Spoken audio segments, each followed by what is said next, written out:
The first part we're going to take a look at here is the acoustic intro to the song. This intro also makes up the verse.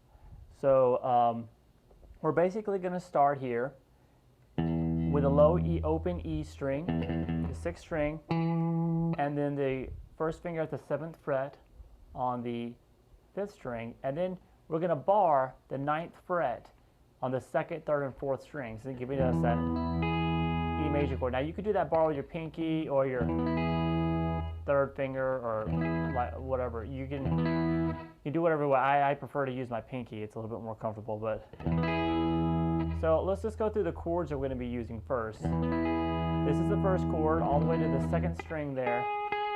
And the 2nd chord, you're going to lift the pinky now, and you're going to have your 1st finger now stay here and basically do this these 2 middle strings and the 5th string all together.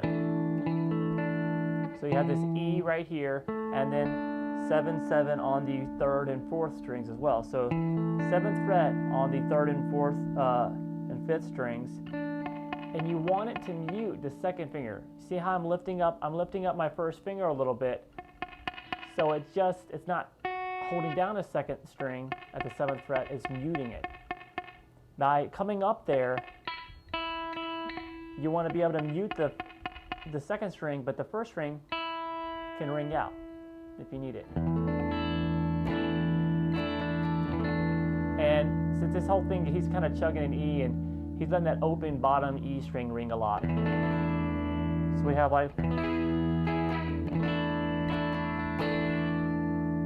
okay, then he's going to go to this chord, which is an E dominant suspended chord, and we're going to basically have our 3rd finger at the 9th fret, 5th string, 1st finger at the 7th fret on the 4th string, and then the pinky at the 9th fret on the 3rd string. All right, now this is the part of the chord that's going to be heard the most, but you can still kind of have that low E sometimes in there. He does it sometimes. It's kind of really loose feel. The top, the open 2nd and 1st string can be ringing. So we have this.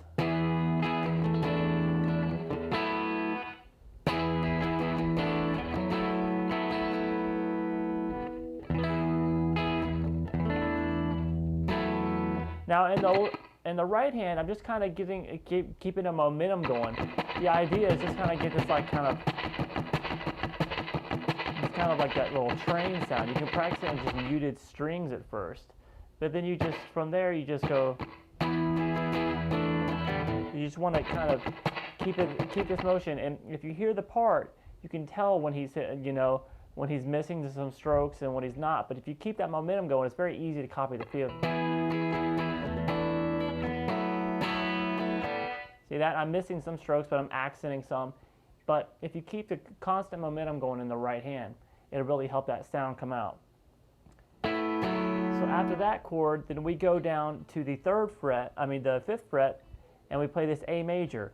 You can mute the bottom string with your thumb, the low E, and then have an open 5th string, 7th fret with your 3rd string on the 4th, 6th fret on the 3rd string with your 2nd finger, and then 1st finger at the 5th fret, 2nd string, and you can let that top E string ring out.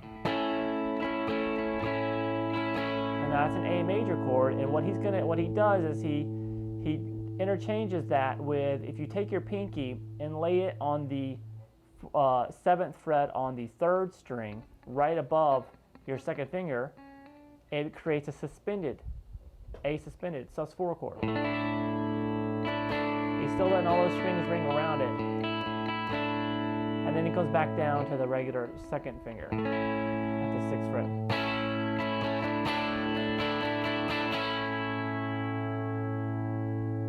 All right, so that whole riff is.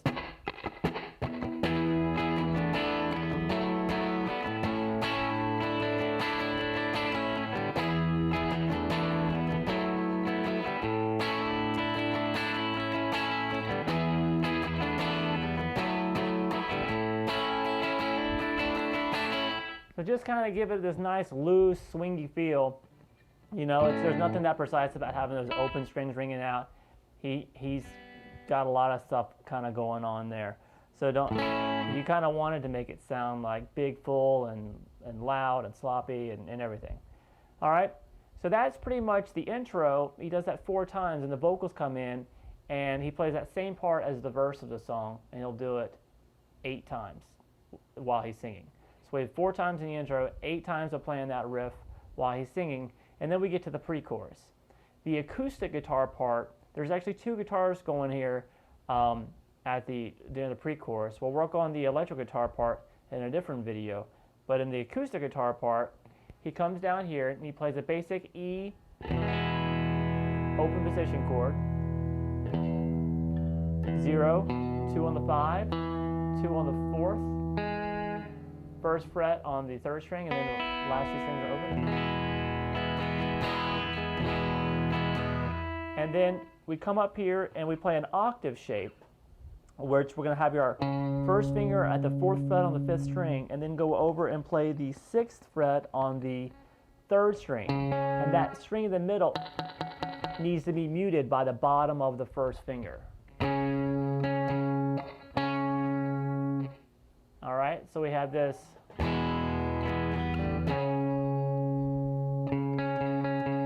Now you can have this low string ringing if you want. It kind of can add to the sound. He doesn't do it all the time, but he does it some of the time. And then we have this chord,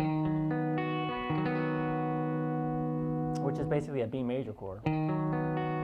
And that's going to be played with your 3rd finger at the 6th fret on the 5th string, and then the 1st finger barring across the 2 middle strings of the 4th fret. So we have 6, 4, and 4 on the 5th, 4th, and 3rd string. And then you can add this top F sharp on the 2nd string with your pinky at the 7th fret. And don't worry about it, there's an E in that sometimes too. So we have so when you're coming out of this riff, this is kind of what that part is going to sound like.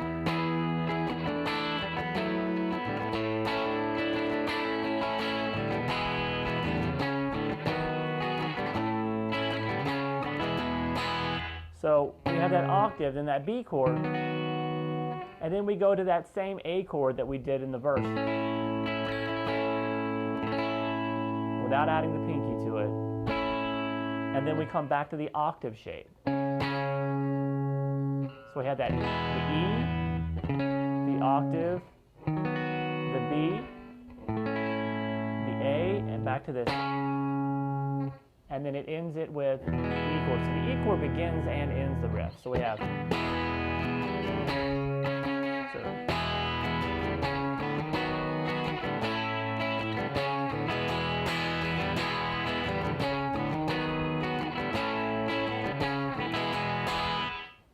Okay, so that's it for the intro, the verse, and the pre-chorus for the acoustic guitar parts.